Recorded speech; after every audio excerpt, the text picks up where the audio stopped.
He said he was going to join us a few minutes from now, so we hope he joins us soon.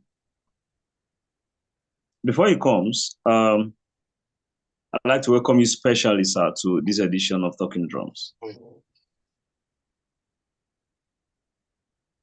We're looking today at the Emir of Kano Saga, what implication for traditional institutions in Nigeria?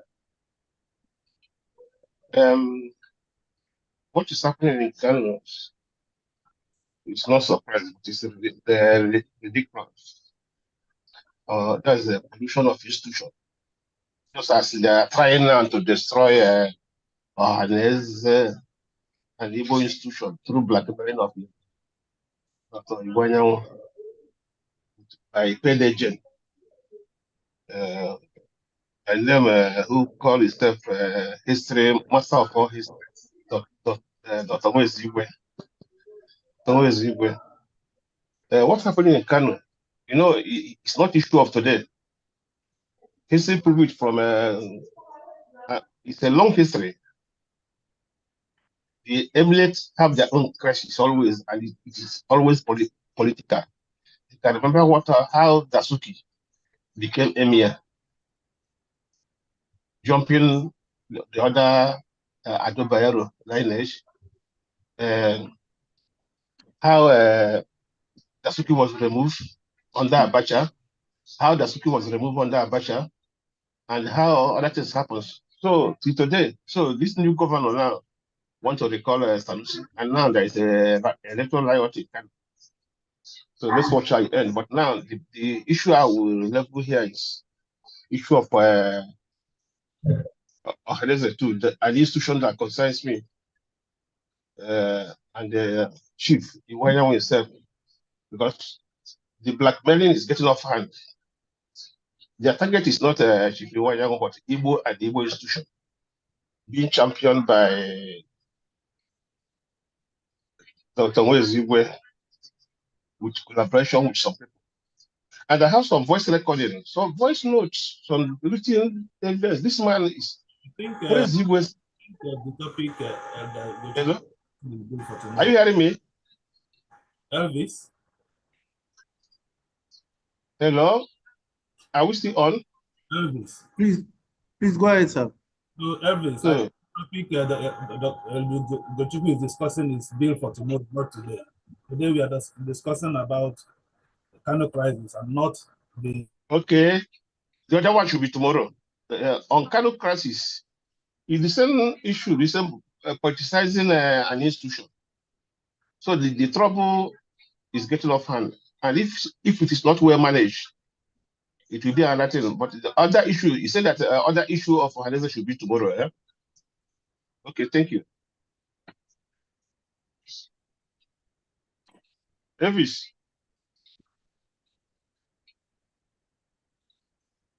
Hello.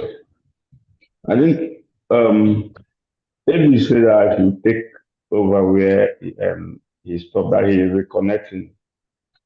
Hello. Yeah, go ahead. I think, Mr. okay. The Kano incident is part of the politics of the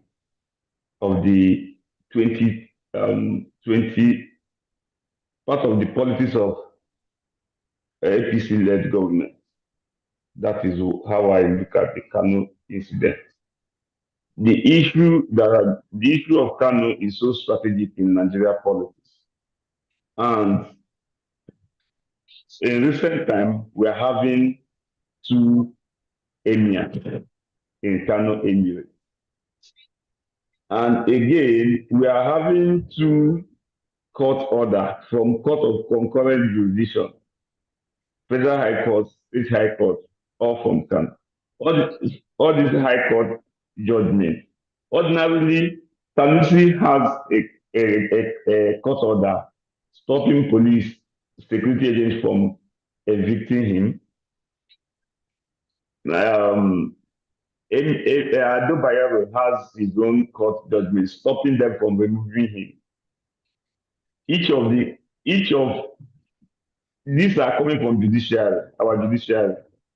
Then each of them, each of these judicial pronouncements were directed to security agency to protect this one, stop removing this one, remove this one, and all that. What are we having? Confusion. That's why I said that it will look good politics for Tinubu's APC, but anarchy setting in Kano and probably spreading. I said this thing before, that this is the first time we are having a politician as a president. And he is likely to go out in destabilizing a lot of institutions of trust. And that is what is happening. We are going to see more. I said it in talking drum before, that we are going to see more. What is in for APC in Kano? They're already thinking ahead. If you can't have Kano, divide the house and keep them divided, or destroy the institution, or keep them divided for their political interest. That is, but it's dangerous for the nation in terms of traditional institutions. The implication again is that we are going to have a situation whereby this traditional institution that we believe that are too stabilized will be so volatile. It will be dancing to the political coloration, whatever color of politics of the day in a particular locality or state. The traditional institution will dance to that color.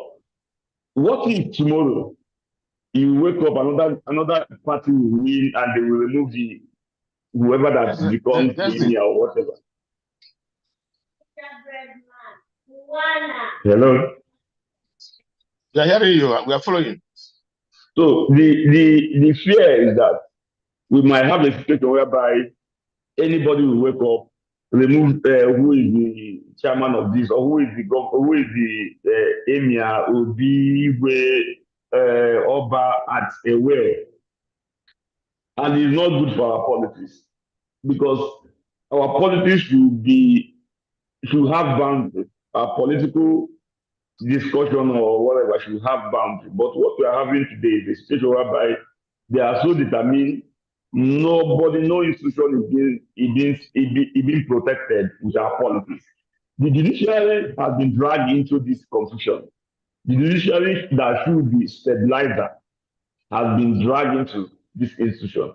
Our security agency that should be on fire has been dragged to the extent that the Office of National Security Advisor was mentioned by Deputy Governor of Kano State to be behind Ado Bayero coming into Kano and getting him protected with security agency and all that, which the office of the National Security Advisor to the President, Nuru Ribadu, has kicked against, saying that he never did, and Deputy Governor later apologized to him.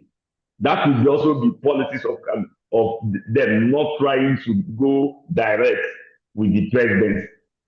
I think they are trying to manage it. They are trying not to mention that the president is involved. Apart from an article that came out the other day to issue a press release saying that the presidency, that Tinubu is directly involved in the Kano crisis. But this is what I said before, we said before here, that here we go, look at what will happen. They will go against all these institutions. All the institutions that are not in control or that are not too sure. Watch it. There will be crisis in labor. There will be crisis in PDP. There will be crisis in all the institutions like Kano. They knew Kano didn't vote for Tinubu in last election. I'm not likely to. The dynamics of 2027 might not. They may go with Kwankwaso and all that. So what do we do? Get it destabilized, and this is an opportunity, and they took it. They will keep them divided. Watch it; it will never end. They will keep them divided and busy. But while they are gaining political advantage with this confusion here and there, the nation is going down. It's creating more panic for investors.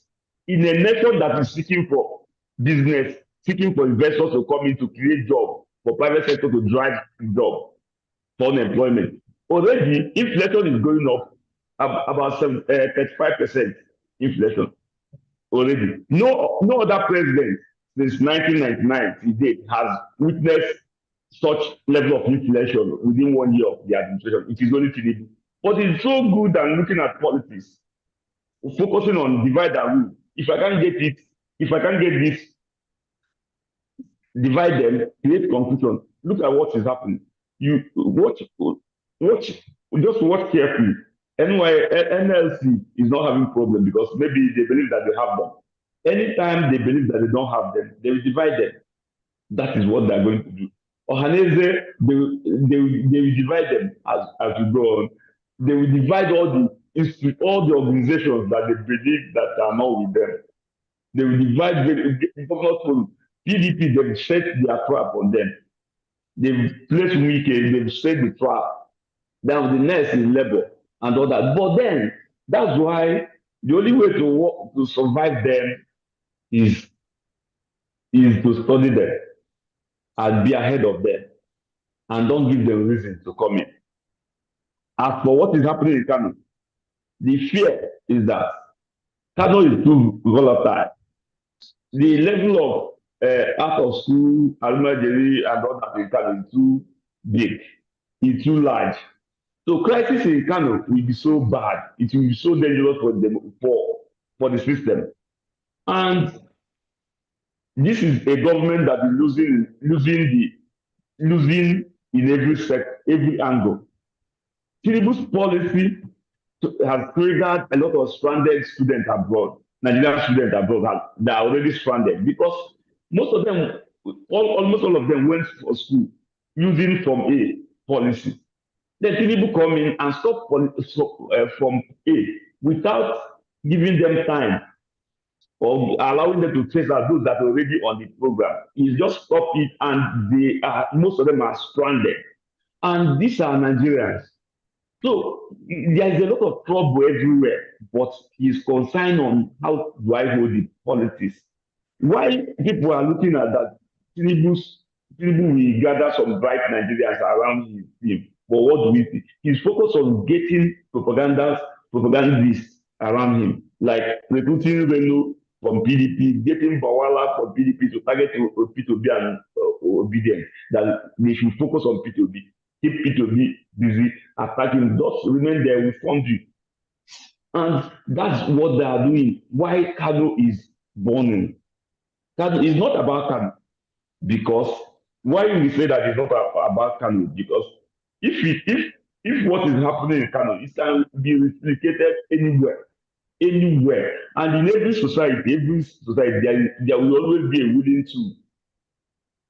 There is no system or emirate or call it kingdom that is so secure that they cannot find a willing to use to destabilize that. For them, good politics. For us, they are destroying institutions of stabilization, institutions that help to stabilize the country, that help to bring some level of neutrality in the. Ordinarily, after the politics and campaign, we expected that traditional institutions and all this should be playing the role of uniting the country. A country that is so divided due to political, that got so much divided on ethnic and religious line during the political campaign for 2023 election. Ordinarily, the traditional institutions should be encouraged to lead in bringing Nigerians back to selection conflict resolution.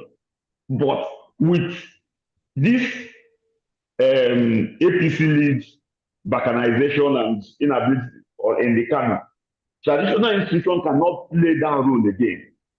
And the nation will suffer some of this because you can't use political party to play the stabilization role at this point in Nigeria.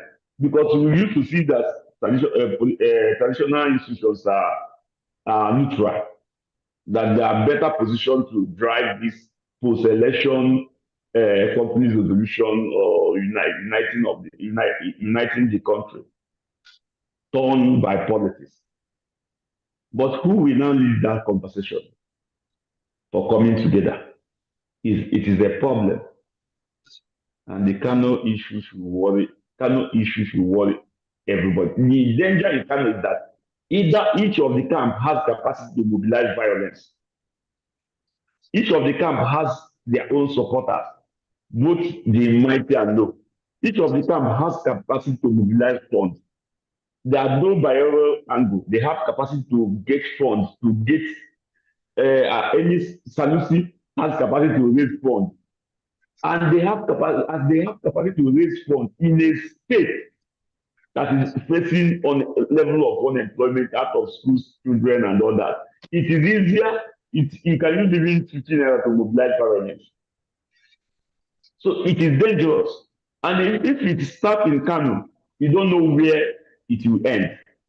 Meanwhile, our security apparatus are already overstretched by insurgency across the country, kidnapping, and all manner of criminality going on in the country, mixed with level of unemployment.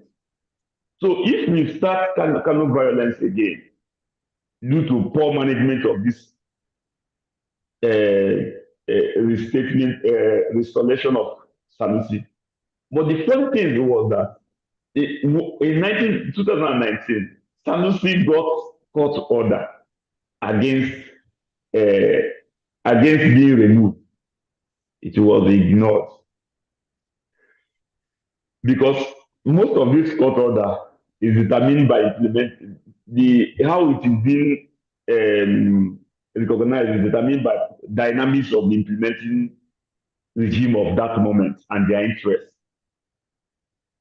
When he got another court order, but the CP of Kano, Commissioner for Police, said this time around that they will obey the court order that says that they should, that Aminu and Adobayero should not be removed. That was in 2024. Then the other people got their own, and confusion everywhere. And again, if you notice, whenever there is this type of confusion, you find our judiciary either conflicting pronouncement. You must find them. And the fastest way to collapse this democracy, this fourth republic, may not come from military, but judiciary court. The level of pronouncement, you look at Kogi, during the Kogi, you find Yaya Bello said that he got his own court order that said that he should not be arrested. EFCC got their own court order. All these court order and all that, the same court of concurrent jurisdiction, high court. And I think the press should lead the conversation and engage the judiciary arm of the government for them to also to help us in resolving some of these crises, because you cannot resolve some of these crises with gun.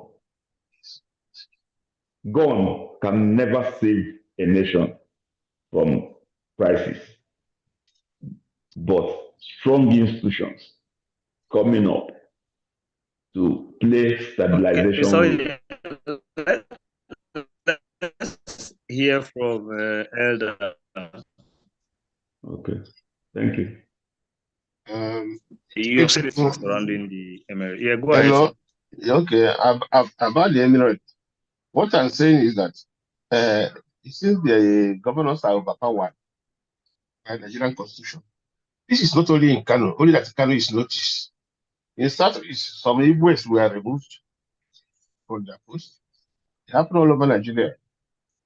I know one Igbo who was dethroned for just one fraction in Anambra.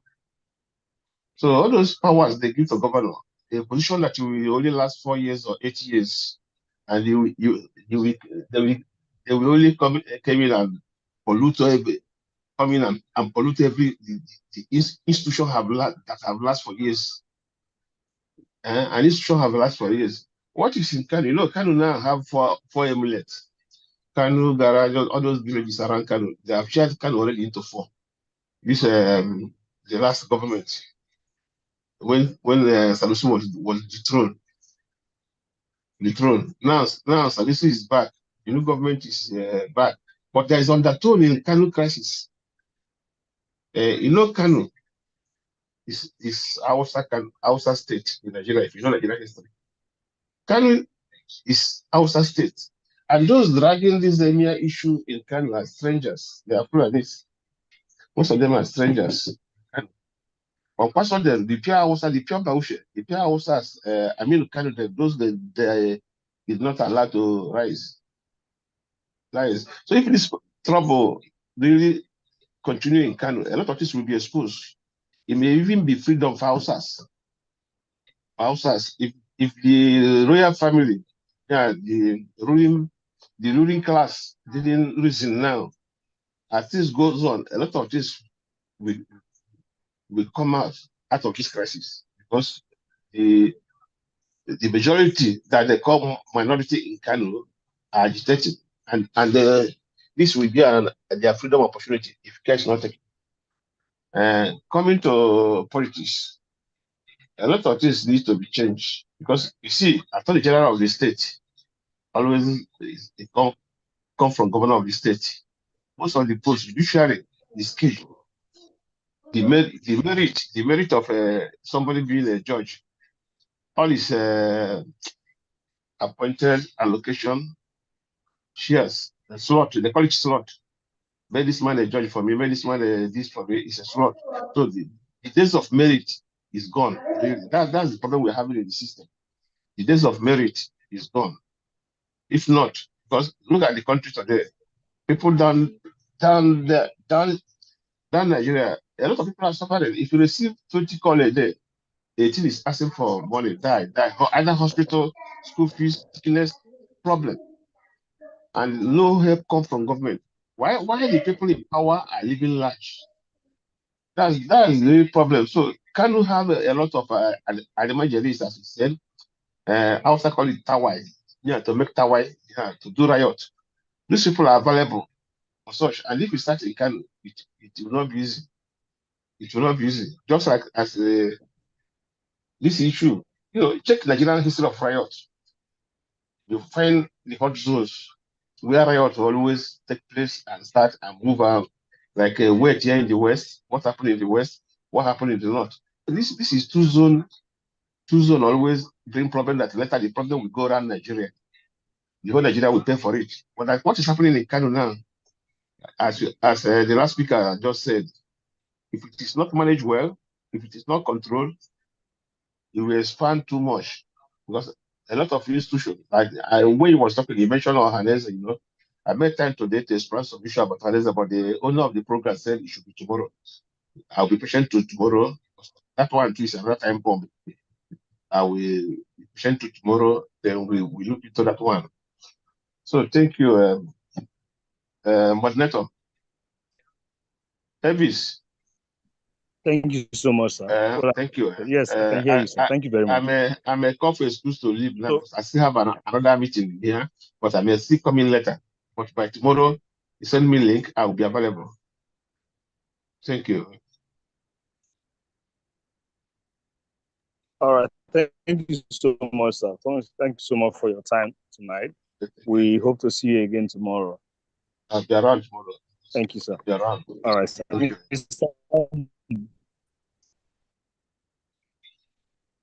Mr. Onya, are you here? Yes, I'm here. All right, thank you, sir. We need to look at the implication of these politicizing of the Emirates, the implication of that on the traditional values of the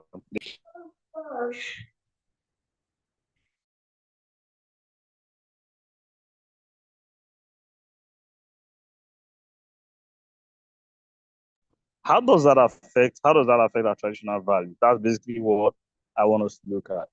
The traditional institutions. How does the politicizing affect these institutions in the manner. Remember, coming from looking at the history, you'll understand that this is where our values came from, the traditional institutions. And now we're relying on governance, and the government is politicizing those institutions, rendering them seemingly powerless. What does that imply for our traditions and cultures? Oh, the whole thing is that traditional institutions, like traditional institutions, as we know, has been arrested by the political class, political establishment. It has been arrested and detained. Let me use the word detained. It has been arrested and detained. And on that note, no traditional institution in Nigeria today is independent of this political establishment. Sometimes you will notice some political campaign, they will gather traditional representative of traditional institutions to appear to speak. A particular party will gather them to appear during campaign. And that is sustaining, deepening the relegation of tradition or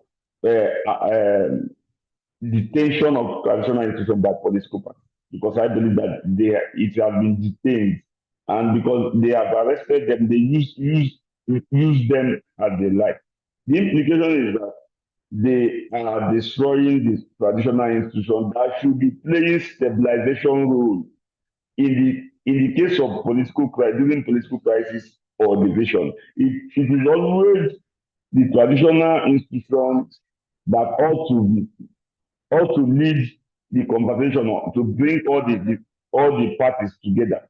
But in a case whereby we are having a situation where, like what is happening in Kano, it will destroy the capacity and ability of traditional institutions to play that stabilization role. Like I said, ordinarily, after 2023 election, some of us expected the strong institutions from traditional institutions to lead conversation in bringing the country divided by politics together in post-election healing, post-campaign and election healing. Because during the campaign, politicians triggered religious angle sentiment, ethnic sentiment for their political advantage, which divided the country so wide. And we had expected traditional institutions to lead the conversation in bringing the country back, healing the nation in post-election crisis management. But it couldn't happen. Why? Because traditional institution has been bastardized. And again, the political class, sometimes a ruling class, a ruling political party may be happy with the crisis. Sometimes a politician will not like a united nation. He will rather prefer divide and rule, divide them. So that if I come and remind you that you are from Hausa, that Yoruba doesn't like Hausa or the Hausa doesn't like Yoruba, you vote for me because of Yoruba or Hausa or religion. They will not, especially when they don't have policy conversation to convince the people. They will like the nation to be divided in ethnic line or religious line, so that it will be difficult for them to unite on policy conversation. On that note, politicians will continue to drive joy sometimes when we have some of this type of crisis in Kano, especially in an area they believe that they are not in control. Where they are in control, they will never allow such thing to happen because they believe that they are in charge. So what am I saying? What I'm just saying is that the implication of this to our politics is that we are losing the non-political institution, supposed non-political institutions, which is traditional institutions, that will be playing a stabilization role, especially where politicians fail. Imagine if you have political crisis today, which institution will intervene to bring all the political actors in one umbrella for peacekeeping? Which institution? Is it traditional institution? Which traditional institution? It has been bastardized. It has been politicized. Most of them fear to take that unbiased position in order to play that fatherly role among different political parties. And it is a problem for our country, and I'm worried. Definitely, if this governor succeeds and he has succeeded, it is because he knew that some other governors have succeeded at, gambling with the traditional council before. And so now there's the likelihood that other persons, other governors will start making attempts, isn't that? Because recently there were also uproars in Benin City, the Edo State capital, that the governor was making attempt to use to fight the palace by proxy. And the people, the day they went to court, there were a lot of people who followed the king to the court against the governor, even though the case was not between the governor and the king, but they assumed that the king was fighting the governor was fighting the king by proxy. Now, is this not an indication that most governors want to try this out in their respective states if it works for the re-election of this governor? You see, the one thing is this: today in Nigeria, there is no traditional institution anywhere, no matter how powerful it is, that can stand against a state governor today. The governors are they are too powerful. They realize that they are too powerful because traditional institutions, governors control local government controls traditional institution and all that, and states. And governors are aware. So anytime any traditional ruler try to be dancing, or governor feel that he's not comfortable, maybe that this man or this woman seems to be supporting his opponent in an election, the governor will find a reason, either go direct or use third party or proxy or whatever to go against such person. That is it.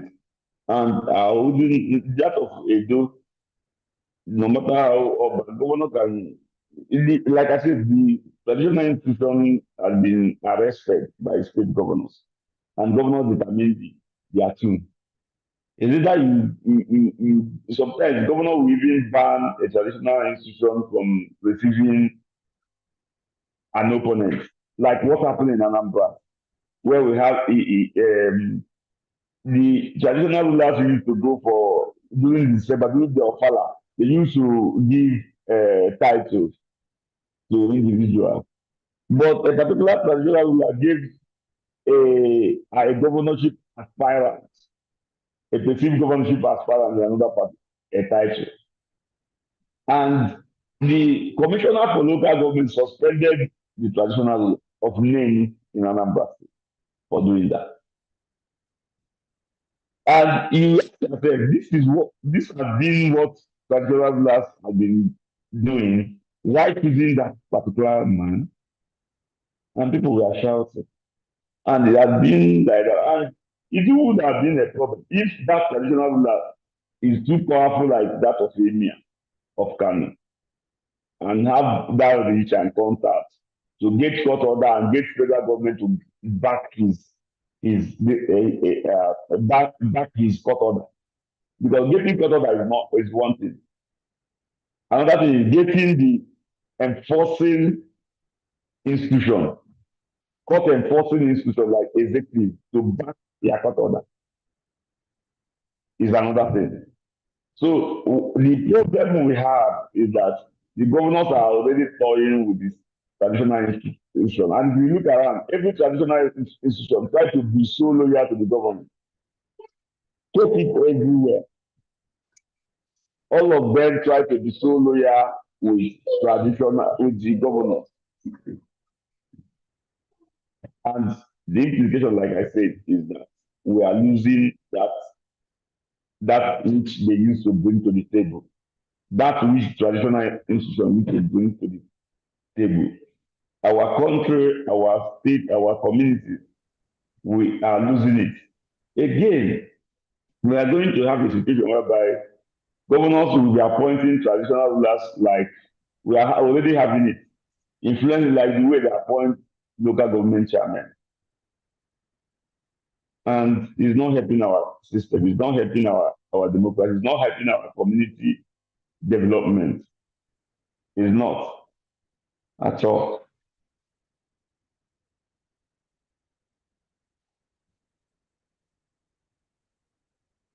So, and if you look at even Kano, if you go back to the appointment of Emir Sanusi as Emir of Kano. Yes. That was where I wanted to go to. It emergence as the Emir of Kano, then the issues he had with Jonathan. If you look at the emergency, it has to do, it was coming at a time APC was formed and they were looking at removing Jonathan.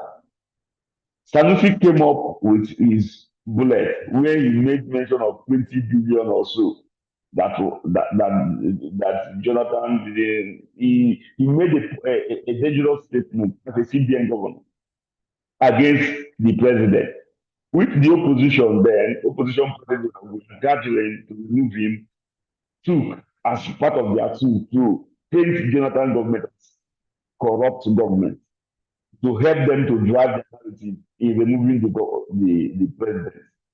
And I believe that he was given a thank you package with that office of Emir by Kwankwaso, who was one of the governors that walked out in PDP special convention in Igbo Square, 2003 PDP convention. The governor that stayed a walkout, PDP governor that stayed a walkout and formed the new PDP that joined the APC. And they brought everything they had, including giving Emir Sanusi that Emir, giving Sanusi the Emir is to say Jonathan go to hell. After Jonathan suspended him, they needed to show that they're in charge. They gave him the Emir. And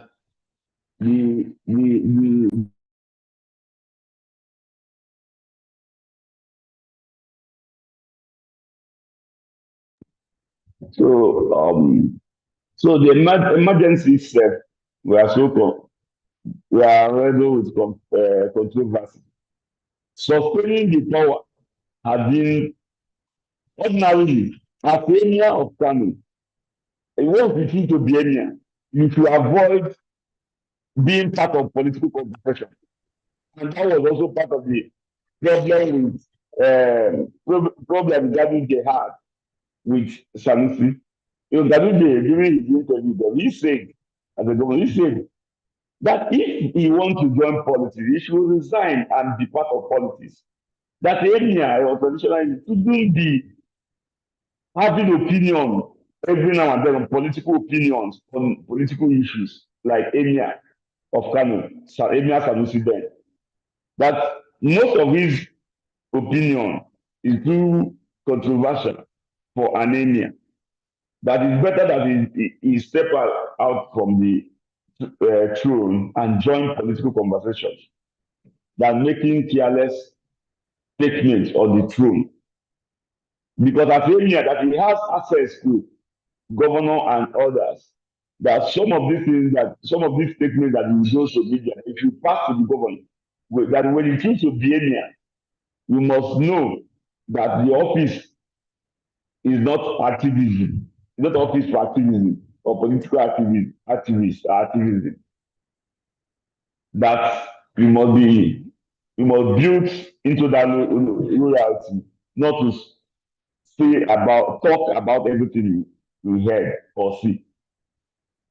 So on that note, I would say that the politics of Emir of Kano and removal or adding has been controversies and all that. I think on that note, they also probed Sanusi along the line and find out and ask him to account how he spent over 4 billion naira of the Emirate he inherited in Emirates account as the Emir the time he assumed the office. Because Sanusi actually accused the Ganduje government of not doing enough on poverty alleviation and all. Then Ganduje now brought out the account. How did he spend 4 point something billion naira of the Emirate account in the Emirate account which he inherited? He now questioned him. How has he been using it to reduce poverty and alleviate poverty in the Emirates? Thereby, he had joined political conversation and Ganduje fired back. And that was even when most of us knew that Emirates is so financially rich and they have such amount, which most stake dollar. So and all that. Without a business that they are Hello?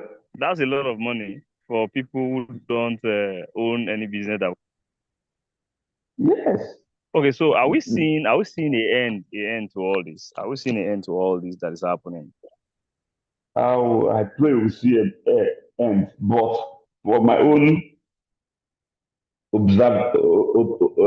personal view, from my observatory point of view, we are not going to see it. You know why? The reason, like I said before, is that it is a good politics for Tinubu-led APC that they remain divided in Kano. Divide Kano, keep one side, or render them political irrelevant. So they have given Tinubu chance to divide the Kano. So he knew that he is not likely to have Kano complete. So he has divided the Kano. Because already he is aware that he is having some issue with Kwankwaso after election. So he knows that Kwankwaso is not likely to. And Kwankwaso already have Kano economy is enough to sustain his politics. So he can choose not to be Tinubu and continue with his Kano and go with any deal if he wants to go in 2027. So what the Tinubu opportunity came, divide the Kano. And mind you, before then, the Ado Bayero went on consultation, finished consultation and returned back. They got court order and returned back to enforce it. He's already Tinubu as a political strategy will not allow them united again. They will remain divided until after Tinubu. This one will get cut order, this one will get because this one will have his people supporting him, this one will have his people supporting him. They will be going their things, supporting each other. They have divided them already. So more people will be. So they will get more. They divided till we go into the elections in 2027. That is it. You know, politicians after election, they will start thinking about next election. Tinubu is already thinking about next election. And you'll be seeing, like I usually say, you'll be seeing different fuzzy interference in various institutions. Institutions that they don't render almost useless, they will divide them. If they don't get them to themselves, they will get them divided, or they will keep them busy, or they will push some individual like PDP. They've given them assignments. They are already in control of PDP. So the labor will be fighting their crisis. You will be thinking that they will keep the labor. They will keep the labor busy with their own crisis. They will keep them busy. If anything takes you to court, they will create more confusion. They will keep you busy, and they will tighten their own.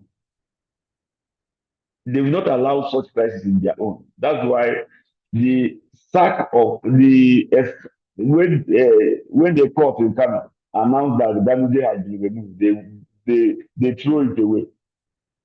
It's a master game. He knows the game. It will not be used against them.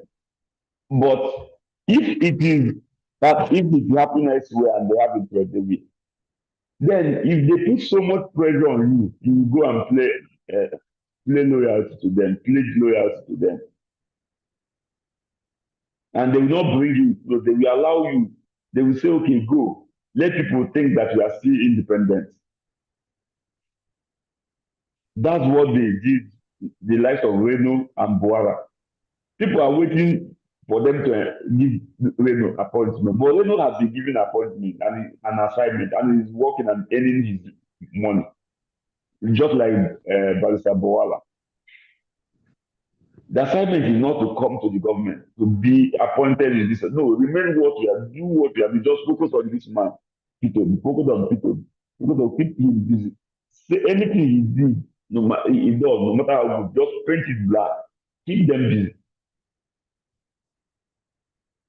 Now, on our people, what they are doing, they've taken PDP away and they are waiting for the last time for. So the politics and they are just working, but I wish they are working like this in the economy. I wish they pay this attention in economic things that will drive Nigeria economy. But they are not.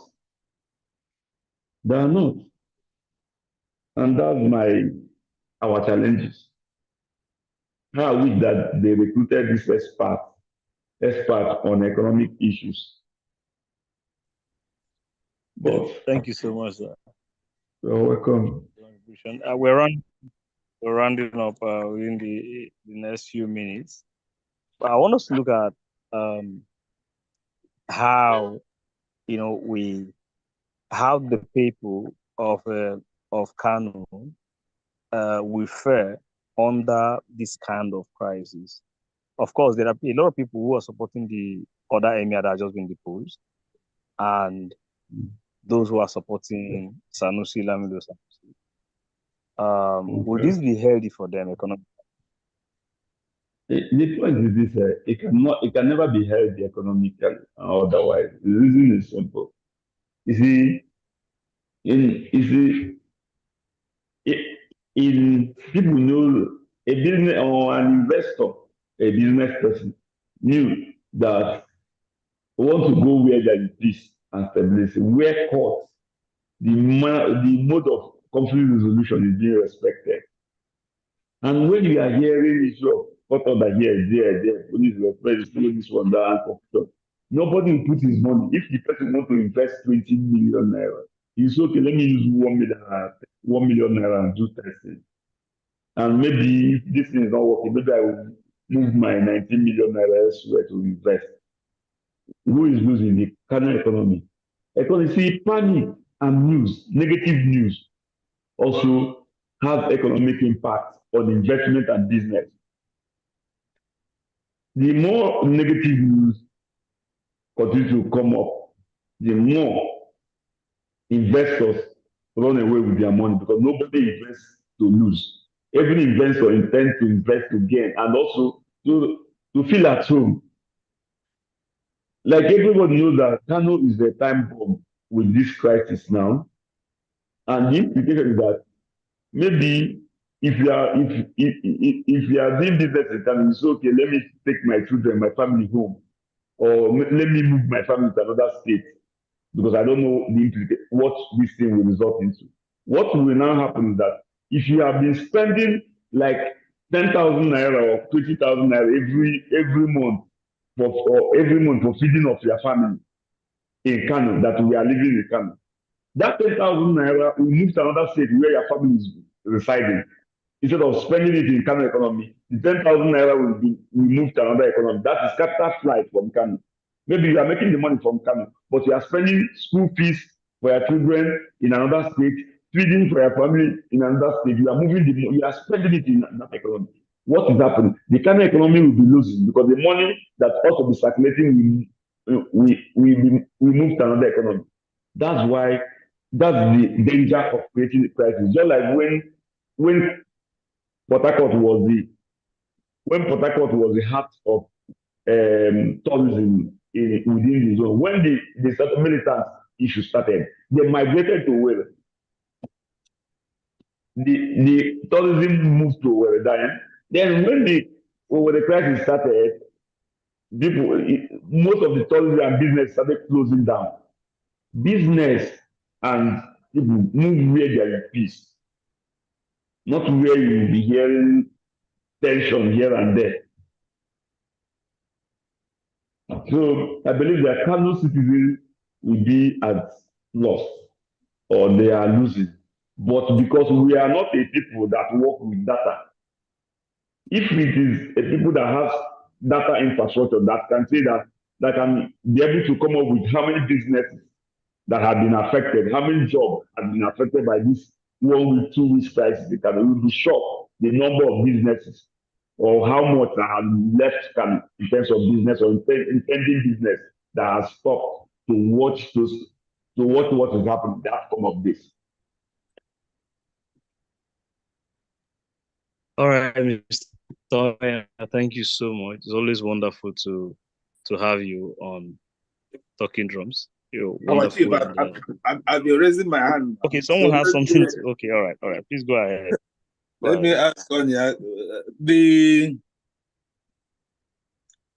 why don't we simply abolish the traditional institutions?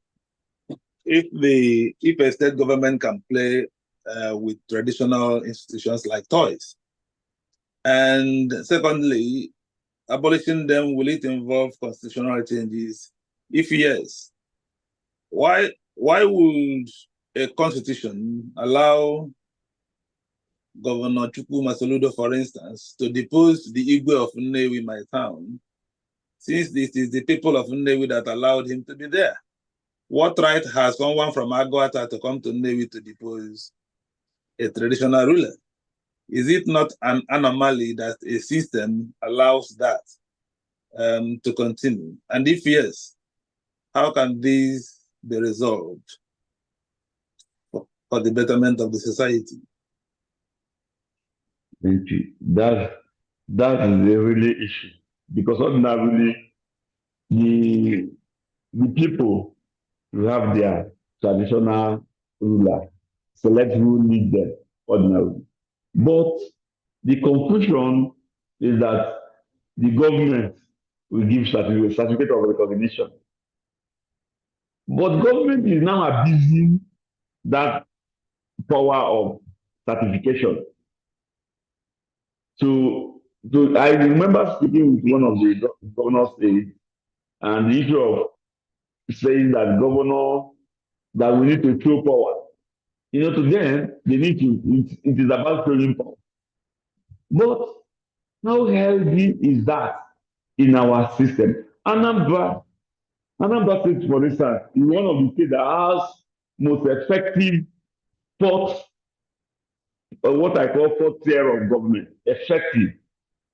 From town union system to Igwe in council, Igwe in council, and Igwe and council, youth leaders, community youth leaders, women leadership, community women leaders system, and Umunna and other. And that it has been what is driving peace in the state, what is driving effective community development in various states, creating healthy competition in various communities in Anambra. And when government of the state is spreading, these institutions, traditional institutions in various communities, are what is keeping our state going. From mobilizing the people for school building, road construction, street light, and what have you, providing their security and other. This Anambra traditional institution is so effective. Their town union system. So this were not creation of the state government. This were created by various communities for the purpose of managing or governing their locality. Now, state government came and saw how effective it is.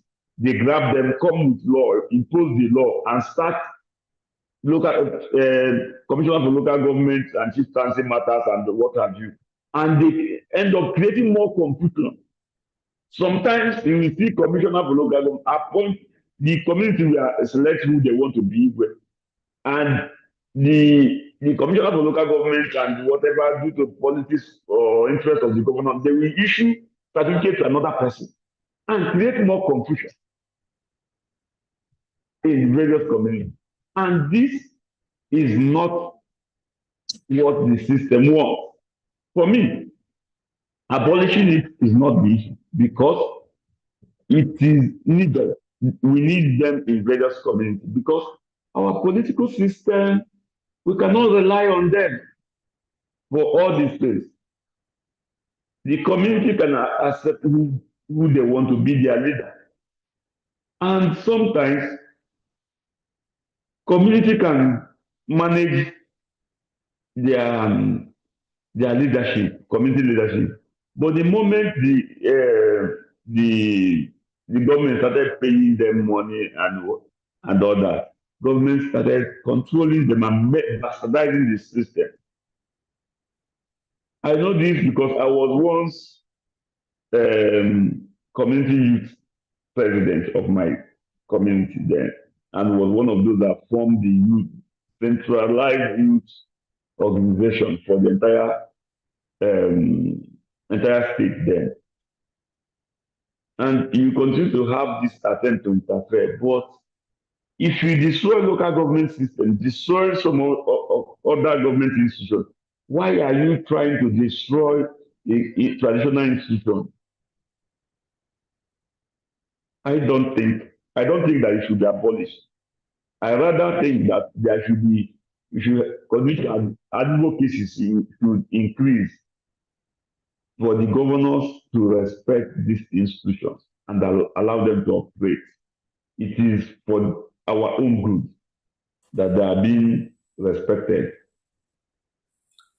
So is there anything that the citizenry can do to rectify the situation then? If the courts are powerless, the courts are being used as pawns, so what can the citizenry do? Or will they just stand by and allow these these people to simply disturb their peace for nothing and cause unnecessary chaos?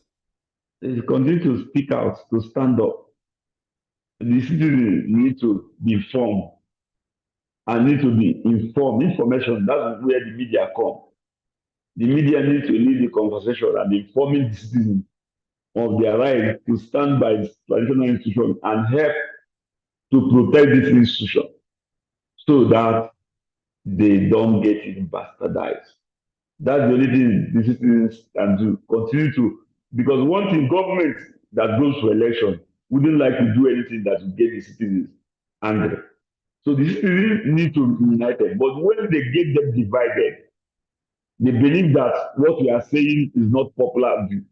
If they come, for instance, in Navy and say that they are removing even Navy, and for, let's say 4 to 5, instead of saying no, and the town or major or some good number of the Navy people started saying yes, that Igwe is not doing well and all that, they will believe that they are fighting Igwe. They don't know that the target to get their town stabilized. So what I'm saying in essence is that the citizens must stand up in every time to defend the traditional institution. Governors will bow to such united front once the citizens. Imagine in Kano, if the governor wanted to remove and they united and say no, he will not depose this. And they went to, if they are united and say no, the politician will bow. But because once governor raise hand, you will see others that want to take that position with their supporters. And that's what the politician was, divide and rule. And they will get them divided. If governor comes to Navy tomorrow now and said, Igwe or his family has been holding Igwe for years, that we want to democratize it and move it rotational.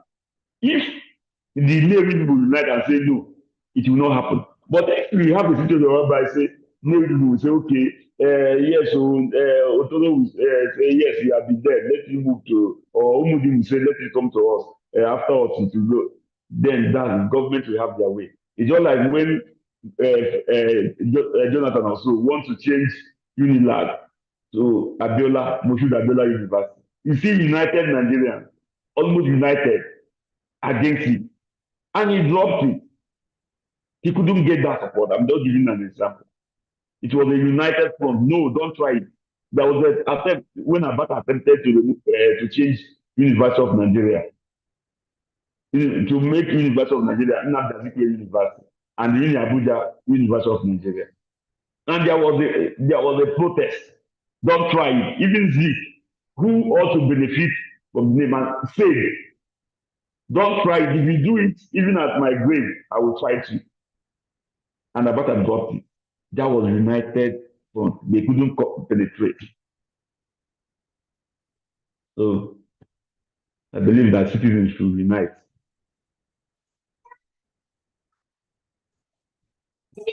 Thank you, Elvis. Over to you. All right, thank you so much, sir. You're welcome. Thank you for giving us the opportunity to do this tonight. Mr. Onya, thank you. Thank you. Let's move on to next week on Talking Drums, where we'll be discussing other issues. Thank you. I look forward to having you next week, sir. You too. Can you hear me? Yeah. Thank you so much. All right, with that, we've come to the end of the show. I want to appreciate all for coming. I look forward to having you again on Talking Drums on Tuesday next week. Thank you, and have a beautiful night.